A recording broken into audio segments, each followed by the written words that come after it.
Hello viewers, welcome to my channel Angel Cable Tells. Today I have made this video for Asha Negi and Ritvik Dhanjani जो कि ऋत्विक और आशा ने दोनों ने शादी करी थी और अब उनका ब्रेकअप हो गया है।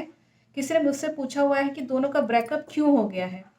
तो दोनों पवित्र रिश्ता में काम भी कर चुके हैं और एट प्रेजेंट ऋत्विक जो है वो खतरों के खिलाड़ी में भी आए थे। तो ऋत्विक धनजानी और आशा नेगी का ब्रेकअप क्यों हुआ ये मैं अपने कार्ड्स के थ्रू जानना चाहूँगी। क्या रीज़न था, एक्चुअली क्या रीज़न था ये मैं जानना चाहूँगी अपने कार्ड्स के थ्रू। मेरे आसपास जो कोई भी एंजल्स हैं प्लीज़ मुझे बताएं कि आशा नेगी और ऋत्विक का ब्रेकअप क्यों हुआ।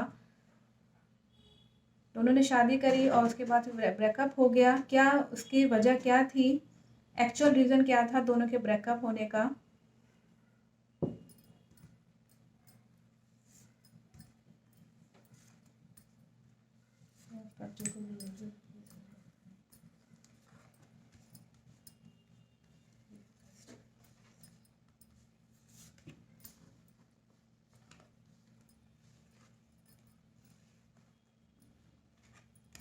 यहाँ पे कार्ड्स बहुत अच्छे नहीं आए हैं। मुझे लगता है कि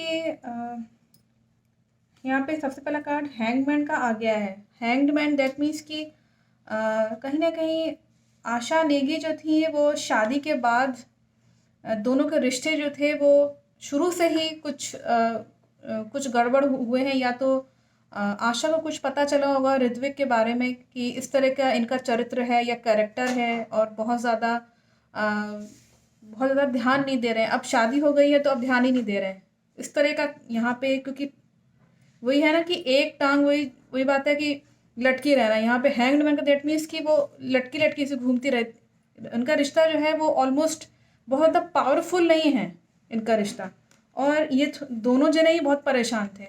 और मुझे लगता है कि आशा ज़्यादा परेशान थी और खुद ऋत्विक भी उनसे परेशान थे। दोनों जने एक दूसरे से परेशान थे। पता नहीं शादी क्यों करी जब इतना परेशान होना ही था। तो जब देख रहे थे हो सकता है कि अट्रैक्शन हुआ हो शुरुआत में, लेकिन दोनों के बीच में रिश्ते कभी अच्छे रहने वाले थे ही नहीं। और यही जानते हुए उन लोगों ने एक दूसरे से परेशान रहे, एक लंबे समय तक परेशान रहे हैं दोनों एक दूसरे से ही। और बाद में इन लोगों को समझ में आया है, मैच्योरिटी आई है कि हाँ हम दोनों को एक साथ अब नहीं रहना है। और धीमे धीमे वही है ना कि धीमे धीमे समझ में आता है कि हमको रिश्ता निभाना है या नहीं निभाना। शादी के बाद अगर लिविंग रिलेशनशिप में रहते तो शायद उनको समझ में आ जाता कि एक दूसरे को समझते पहले तो तब शादी करते, लेकिन पहले ही शादी कर ली ऋत्विक ने तो लेकिन वो खुद भी परेशान रहने लगे और आशा तो बहुत ही परेशान रही होंगी एज अ लेडी। और यहाँ पे कार्ड ये बताता है कि वो अपने परिवार को बहुत ज़्यादा बचाने की कोशिश कर रही थी। आशा खुद भी, आशा रेगी जो है वो एज अ लेडी वो चाह रही थी कि फैमिली बने आगे बढ़े, लेकिन ऋत्विक आगे चाहते नहीं थे कि कुछ आगे उनकी फैमिली ऐसी बढ़े या फैमिली प्लानिंग वो करें और उस पर वो अमल करें, इम्प्लीमेंट करें। कुछ भी नहीं, ऐसा फैमिली प्लानिंग का कोई आइडिया ही नहीं था उनके माइंड में ऋत्विक का। जबकि आशा का था, आशा के माइंड में था कि फैमिली और बढ़ाई जाए, लेकिन ऐसा कुछ ऋत्विक का नहीं दिखा रहा है। और ऋत्विक एक डेविल की तरह यहाँ कार्ड आया हुआ है, एक मेल का कार्ड आया हुआ है। दैट मीन्स कि ऋत्विक ने आशा को कहीं ना कहीं परेशान करने की कोशिश करी है। आशा कह नहीं पा रही होंगी, लेकिन ये यहाँ पे कार्ड आया हुआ है कि डाइवोर्स का जो यहाँ पे कार्ड दिखा रहा है या ब्रेकअप का जो भी उनके बीच में हुआ है वो एज अ वाइफ उन्होंने काफ़ी झेला है और उनको काफ़ी परेशानी हुई है ऋत्विक से। और आप देख सकते हैं कि डेविल एक पीछे तलवार लेकर के इस जो भोला वाला जो जानवर है उसके पीछे पड़ा हुआ है। तो ये एनिमल जो है ये इनके पीछे, ये एनिमल टाइप का खुद जो ये डेविल टाइप का व्यक्ति है इसके पीछे पड़ा हुआ है तलवार लेकर के। दैट मीन्स कि आशा को कहीं ना कहीं परेशानी हुई है और अब चाहते हैं कि मैं एक नई शुरुआत करूं। तो ऋत्विक जो है वो चाह रहे हैं कि ये जो मेल का कार्ड आया हुआ है, ये मेल का कार्ड यहाँ बता रहा है कि ऋत्विक ने परेशान किया है आशा को और फैमिली प्लानिंग तो वो नहीं चाह रहे थे। और ये कहना मीडिया में जाके कि आशा ने मुझे परेशान किया है, ऐसा कुछ अगर वो कहते हैं तो वो झूठ बोल रहे हैं। आशा ने ही जो है वो झेला हुआ है और परेशानी जो है वो आशा को ही हुई है। आशा चाह रही थी कि फैमिली उनकी जो है आगे बढ़े, या से दिखा रहा है वो पूरे सपोर्ट में थी कि किस तरह से मैं अपनी फैमिली लाइफ को बचा लूँ, लेकिन ऐसा हो नहीं पाया है।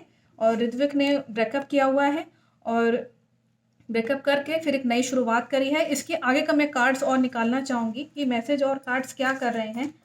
ये तो कार्ड्स हुए कि परेशानी शुरू से ही थी। इसका मतलब आशा को पहले से ही पता था कि ये इस तरह के व्यक्ति हैं, और मतलब पहले से मतलब कि शादी होने के बाद पता चला होगा। अब मैं ये पूछ लेती हूँ कि और क्या रीज़न है, ठोस रीज़न मुझे बताएं कि क्यों, क्या चीज़ उनको पता चली आखिरी में, क्यों वो डेविल जैसे हो गए, क्यों वो आशा को परेशान करने लगे कि मुझे जो है ब्रेकअप चाहिए तुमसे। इस तरीके से बात उन दोनों के बीच में हुई है कि मुझे ब्रेकअप चाहिए। ऋत्विक ने ही बोला होगा आशा को। मैं अपने कार्ड से पूछना चाहूँगी, प्लीज़ मुझे बताएं उसके आगे का मैसेज क्या है, क्यों उन्होंने ब्रेकअप किया ऋत्विक ने। कोई ठोस रीज़न, कोई ऐसी अंदरूनी बात जो कि हम लोग मीडिया के बीच में वो बताना ना चाह रहे हों या छुपा रहे हों, या बाद में बताएं मीडिया के सामने। ऐसी कौन सी ऐसी बात है जो वो छुपाना चाह रहे हैं। यहाँ पे कार्ड जो बता रहा है कि मुझे शक भी इसी चीज़ का था कि ऋत्विक ये सोचते हैं कि मैंने बहुत स्ट्रगल किया है अपने मैरिज लाइफ में, अपने अपने करियर को लेके। वो सोचते हैं कि आशा को लेके मैंने बहुत ज़्यादा स्ट्रगल किया है, अपने लाइफ में स्ट्रगल किया हुआ है। तो इस चीज़ का फ़ायदा कहीं ऐसा ना हो कि आशा रेगी को मिलने लगे या ऐसा कुछ। जबकि आशा रेगी जो है थोड़ी सी घरेलू टाइप की और फैमिली को बढ़ाना चाह रही थी, सपोर्ट कर रही थी, लेकिन ऋत्विक तैयार नहीं थे। और ये चाहते हैं कि मैं एकदम प्रिंस जैसा प्रॉस्पेरस हूँ और बहुत ही अमीर हूँ व्यक्ति हूँ। और ये सेपरेशन का कार्ड आया हुआ है, दैट मीन्स कि वो अब सेपरेट हो चुके हैं। और ये सेपरेशन कार्ड है। वो अपने आप को ऋत्विक ऐसा सोचते हैं कि वो बहुत प्रॉस्पेरस हैं, रिच हैं, वो है भी, होंगे। और अब सेपरेशन के बाद वो पीस चाहते हैं। एक लव और अफेक्शन का कार्ड आया हुआ है। वो चाहते हैं कि मैं जनता में अब फेमस हो जाऊं। हो सकता है खतरों के खिलाड़ी के समय अब जो इस वक्त कार्ड आया हुआ है उसमें उन्होंने ये दिखाया हुआ है कि किसी लड़की के साथ उनका अफेयर है। उस लड़की के साथ ये लव अफेक्शन रखना चाहते हैं। और उस लड़की के साथ, ये लड़की मुझे नहीं मालूम कौन है, लेकिन ये लड़की जो है किसी एक लड़की के चक्कर में वो पड़ गए हैं जिसके बहुत सारे ऑलरेडी अफेयर हैं। ये कार्ड अच्छा नहीं आया है। और ये लड़की के साथ ये लव अफेक्शन चाहते हैं। ये सोच रहे हैं कि इस लड़की के साथ रहूँगा तो मैं और फेमस हो जाऊँगा, ऐसा। और जबकि ये कार्ड इन दोनों को रिलेट किया जाए तो यहाँ दिखाता है कि ये अगर इससे जुड़े रहेंगे तो ये लड़की इनको बांध के रहेगी, फिर ये ये वहाँ से छूट नहीं पाएंगे इसके चंगुल से, इसलिए क्योंकि ये लड़की बहुत चालाक है और ये जानती है कि कैसे पुरुषों को आप अपने उसमें कर लो, वश में। तो ये अगर ये फंस गए उसमें तो ये कभी वापस नहीं आ पाएंगे। ऋत्विक ऋत्विक उस मतलब उनको पता तो होगा कैसे निकलना है, लेकिन वो डोर उनको दिखेगा नहीं। यहाँ ये कार्ड साफ बता रहा है कि एक पैलेस है, वहाँ बंद गया, यहाँ सैनिक बंद हो गए हैं, लेकिन यह रास्ता खुला हुआ जाने का, लेकिन ये बंधे हुए हैं। तो ये इससे बंधे रह जाएंगे हमेशा के लिए ऋत्विक। तो मुझे नहीं मालूम वो डिसीजन क्या ले रहे हैं, क्या कर रहे हैं, लेकिन ये डिसीजन जिस लड़की के साथ उन्होंने निभाने के लिए सोचा हुआ है, उस लड़की के ऑलरेडी अफेयर्स बहुत सारे हैं। अभी तो सब कुछ अच्छा अच्छा दिखा रही होगी वो, लेकिन बाद में बताएगी। तो फिलहाल उन्हें सेपरेशन कर लिया है। एट प्रेजेंट यहाँ कार्ड्स बता रहे हैं, मैसेज कर रहे हैं, ये सेपरेशन का कार्ड है।